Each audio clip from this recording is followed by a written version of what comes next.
Hi everyone, and welcome back to the channel. So today we're in the shop. Got the heat on. It's warming up in here, not too bad. I've got a project that I just finished printing that I want to show you. So I'll get the camera turned around and we'll get right at it.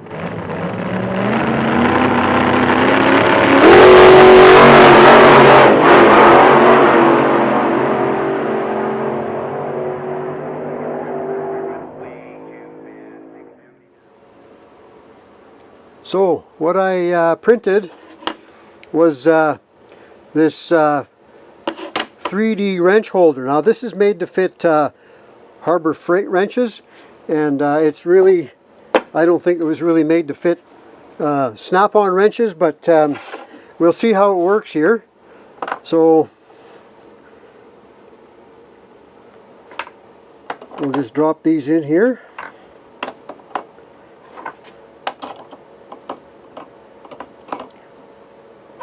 They seem to fit pretty good.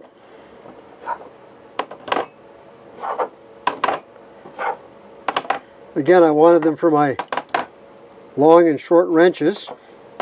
I think this took 6 hours to print this on the 3D printer. And of course I got my 3/4 inch wrench in the house, but there's that wrench holder.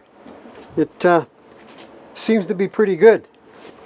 So we'll drag this over here now to the toolbox, and we'll see how it fits in here. They make a whole pile of different wrench holders you can get. So I've got wrenches in here I need to maybe make holders for. This set I could make a set of holders for. So we'll just take this here and we'll drop it in. And yeah, I think that makes a really nice addition to the toolbox. So I'll probably print some more holders for the rest of it there. So there we have it, a down and dirty wrench holder for the toolbox. And again, I'm shooting this video now in 4K. I want to see how long it takes to load this short little video up on 4K. I've been doing it on 1080 for most of them because I really wasn't too worried about the quality, but I'd like to see what the quality is going to be like with this now in 4K and how long it's going to take to load this short video.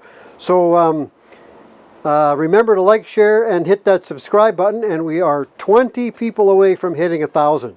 So please, please, please help a guy out and subscribe to the channel. And we'll see if we can get those 20 more subscribers before the new year. So again, thanks for watching, and we'll talk to you guys on the next one. Later. Bye now.